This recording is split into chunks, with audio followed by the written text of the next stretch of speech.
Regional language पे अटके रहे। रीजनल लैंग्वेज चाहे सिर्फ हम बोलने लगे कि कोंकणी में ही हम पढ़ेंगे, इंग्लिश में ही हम सीखेंगे, तो नहीं होगा। कि समझना बहुत जरूरी है। तो इस समझ पर ये पंक्तियां हैं। उनका क्या है, वो लिखा है कि समझ समझकर समझ को समझो, समझ समझना भी एक समझ है। समझ समझकर जो ना समझे मेरी समझ में वही ना समझ है। से कुंचित ध्वनि मंगलम स्वागतम स्वागतम स्वागतम स्वागतम मन की वीणा। बहुत गर्व होता है कि जिस गोमंतक राष्ट्रभाषा विद्यापीठ के 50वीं वर्षगांठ पर हम यहाँ उत्सव मनाने जमा हुए, उसी गोमंतक राष्ट्रभाषा विद्यापीठ का मैं भी एक विद्यार्थी रहा। मैं जब भाटीकार स्कूल में पढ़ता था, प्रोफेसर सुरलकर, प्रोफेसर कोचकर, ये सब हमें उस टाइम पे हिंदी पढ़ाते थे। और वहाँ गोमंतक राष्ट्रभाषा समिति का एक कार्यालय अभी जहाँ समाधान बिल्डिंग है वहाँ था, और उसमें मैंने प्राथमिक, प्रारंभिक और प्रवेश की परीक्षा दी थी। उस टाइम पे मुझे उसका महत्व मालूम होता है। उस टाइम पे हमारे सुरलकर से कहा आप उधर क्लासेस में ज्वाइन करो, हम ज्वाइन किए। लेकिन हिंदी राष्ट्रभाषा का महत्व कितना अटूट है ये आज हमको पता है। हमारा प्राथमिक शिक्षा मराठी में होती थी। गोवा में तो प्राथमिक शिक्षा सभी की मराठी में हो रही है, पहले होती थी, अभी कोंकणी में हो रही है राजभाषा बनने की। लेकिन हिंदी हमेशा एक अच्छा रोल प्ले किया है। हिंदी तो हिंदी एक ही भाषा है जो हम सबको बांध के रखती है, पूरे देश को बांध के रखती है। और मुझे अभिमान है कि कृष्णदाई वाकी ने आज 83 साल की हुई, लेकिन जिस तरह से उन्होंने काम किया है, हिंदी के लिए योगदान दिया है, उसके लिए मैं आप सबको उसको ताली बजा के उसका अभिनंदन करने के लिए। और आज भी उनकी निष्ठा हिंदी के प्रति अप्रतिम है। काम करने में कोई उसका हाथ पकड़ने वाला नहीं है। इस उम्र में भी वो काम कर रही है, और इसीलिए मैं उसका अभिनंदन करता हूँ। गोमंतक राष्ट्रभाषा समिति के जिन्होंने ये विद्यापीठ स्थापन किया, शशिकलाताई काकोडकर हो, चंद्रकांत केडी जी हो, माधव पंडित जी हो, प्रोफेसर सुरलकर जी हो, इन सब का मैं उनको प्रणाम करता हूँ कि उनके कारण गोमंतक राष्ट्रभाषा विद्यापीठ चालू हुआ, उसका उत्कर्ष हुआ। और 50 साल जैसा व्यक्ति के जीवन में महत्व का योगदान रहता है, उसी प्रकार संस्था के जीवन में भी 50 साल एक महत्वपूर्ण कारकिर्दी रहती है। और हम अगर पीछे मुड़ के देखें तो कृष्णदाई को और उनके सभी सदस्यों को गर्व होगा कि गोमंतक राष्ट्रभाषा विद्यापीठ ने जो काम किया है 50 साल में, वो अच्छा काम किया है। गोवा राज्य के लिए हिंदी के प्रति और देश के प्रति भी एक अच्छा काम किया है। इसलिए मैं आप सबको बधाई देता हूँ। समझना बहुत जरूरी है। तो इस समझ पर ये पंक्तियां हैं। उनका क्या है, वो लिखा है कि समझ समझकर समझ को समझो, समझ समझना भी एक समझ है। समझ समझकर जो ना समझे मेरी समझ में वही ना समझ है। तो ये जीवन में काम करते समय, किसी भी क्षेत्र में आप काम कर रहे हो, किसी भी अपने परिवार में आप काम कर रहे हो, लेकिन समझ कर यदि हम काम कर सके तो अच्छे काम कर सकते हैं। तो इसका पूरा भावार्थ यही है कि हम अच्छे तरह से यदि काम करना है तो समझकर सभी को काम करना है। और गत 50 साल से मड़गांव शहर से हो, लेकिन गोमंतक राष्ट्रभाषा विद्यापीठ जिस प्रकार से काम कर रहा है, उसके कारण एक गोवा की जो पहचान है, उस पहचान में हिंदी का जो एक योगदान है, जो योगदान ये इस गोमंतक राष्ट्रभाषा विद्यापीठ के कारण ही रहा है, ये मैं कह सकता हूं। क्योंकि वैसे तो हम कोंकणी में बात करते हैं, मराठी में लिखते हैं, मराठी में पढ़ाई करते हैं, ये सब होता है। भाषा कौन सी है, क्या है, इसके बावजूद भी गोवा का पूरे देश के साथ एक कनेक्ट रहना, उसके साथ एक जुड़ना, उसका एक माध्यम जो कोई है, उसमें गोमंतक राष्ट्रभाषा विद्यापीठ का भी बहुत बड़ा योगदान है। मैं आज के दिन गोमंतक राष्ट्रभाषा विद्यापीठ की जो पूरी टीम है, जिन लोगों का अभी यहाँ फेलिसिटेशन हुआ, उन सभी लोगों का, और उनके साथ साथ जिन लोगों का अभी होने वाला है, उनका भी सभी को मैं बहुत बहुत बधाई देता हूँ।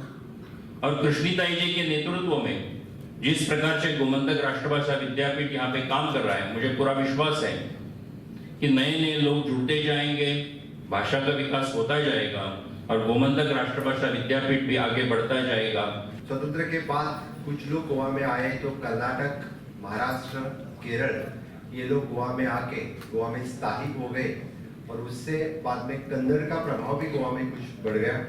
लेकिन किस देश, जैसे हम बोलते हैं कि एक देश विविध भाषा विविध वेश, ये कहते हुए भी हिंदी को राष्ट्रभाषा जब डिक्लेयर किया तो सभी ने राष्ट्रभाषा सीखनी चाहिए, खास करके southern part of the country जो कुछ राज्य हिंदी को राष्ट्रभाषा मानने के लिए तैयार नहीं थे। तभी यानी केंद्रीय गवर्नमेंट ने वहाँ के राष्ट्रभाषा प्रमोशन के लिए हर जगह पे इस तरह के बोर्ड और इस तरह के डिपार्टमेंट्स के थ्रू कोशिश की। लेकिन आज भी कुछ सदर्न पार्ट के सदर्न स्टेट्स राष्ट्रभाषा समझने की कोशिश भी नहीं कर रहे। कुछ लोग जानबूझकर, कुछ पॉलिटिकल पार्टीज भी, यानी चाहे हम बोलते हैं कि रीजनल लैंग्वेज को बढ़ावा देना चाहिए, बिल्कुल देना चाहिए, regional languages should also come into the schedule आनी चाहिए और उनके रीजनल लैंग्वेजेस बढ़ने चाहिए। इसके साथ साथ जब हम देश में सभी जगह से यानी कोऑर्डिनेशन के लिए हो या एक दूसरे से बातचीत करने के लिए हो, यानी जम्मू कश्मीर से लेकर कन्याकुमारी तक जब हम घूमते हैं, जब हम भारत देशवासी कहते हैं तो कम्युनिकेशन के लिए कम से कम एक भाषा से हम जुड़े, जो हम इस एक देश से जुड़ते हैं उसी तरह से कम समझना तो चाहिए। इसलिए हिंदी राष्ट्रभाषा से लेके सभी उसकी व्याप्ति प्रसार बढ़ना चाहिए।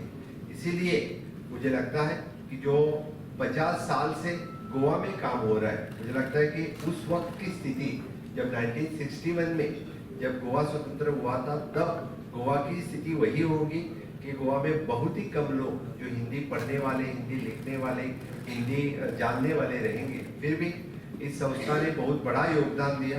बाद में गोवा में 3 लैंग्वेज, चाहे English, Hindi, Marathi, now then introduce the Konkani language as a study language introduce की। लेकिन तब सब्जेक्ट के तौर पर भी बहुत सारे बच्चे जिन्होंने हिंदी पढ़ा और हिंदी में अपना कार्य आगे बढ़ाया। आज मुझे बहुत ही अच्छा लग रहा है कि कुछ हमारे स्टूडेंट्स इस कार्यक्रम में खास कर बैठे हैं और आज मैक्सिमम मैंने बहुत सारे स्टूडेंट्स जो हिंदी सब्जेक्ट लेके आगे जाने लगे हैं, हिंदी में पोस्ट ग्रेजुएशन, हिंदी में पीएचडी, इस तरह के सब्जेक्ट सीख रहे हैं। मैं उन सबका बहुत बहुत अभिनंदन करता हूँ।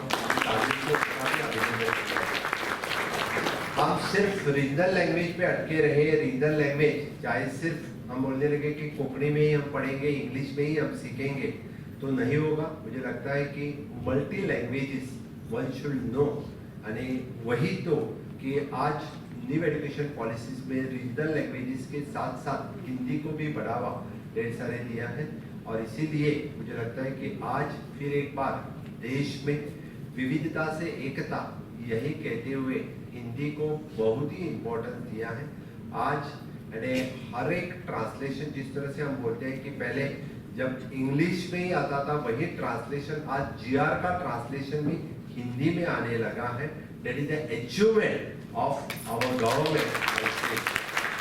लेकिन एक बात मैं जरूर कहूंगा, क्योंकि हम राज्य भाषा को प्रमोट करते हुए जब हम कोंकणी भाषा भी जानते हैं, लेकिन कोंकणी के साथ साथ हिंदी को जानना भी जरूरी है। क्योंकि आज जैसे हम जब राज्य भाषा में हमने रिसर्च सेल स्टार्ट किया, क्योंकि मैं राज्य भाषा मंत्री भी हूँ, और जब हमने रिसर्च सेल स्टार्ट किया तब रिसर्च सेल में not only the translation of English to Konkani या Konkani to English, but the translation of the Hindi to Konkani या Konkani to Hindi, it is also required।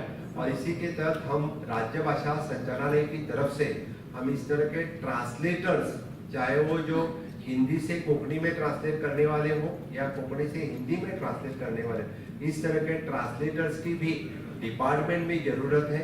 अभी हमने कुछ दिन पहले जो लोकसभा यानी 8th schedule Konkani language government of India में रजिस्टर्ड करने के बाद already Konkani translators Lok Sabha Konkani translator Rajya Sabha यहाँ पे एडवर्टाइज किया, हार्डली 1 या 2 पीपल हमें मिले जो अच्छी तरह से ट्रांसलेट कर सके।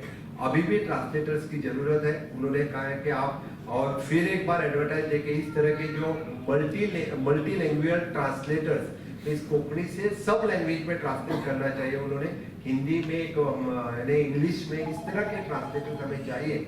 इस तरह से fluency in the Hindi is also required, ऐसा मुझे लग रहा है, क्योंकि हमारी हिंदी बोलते बोलते आधी कोंकणी और आधी इंग्लिश हमारे भाषा में आती है, मुझे पता है। Subscribe and follow our YouTube and Facebook channel for more videos.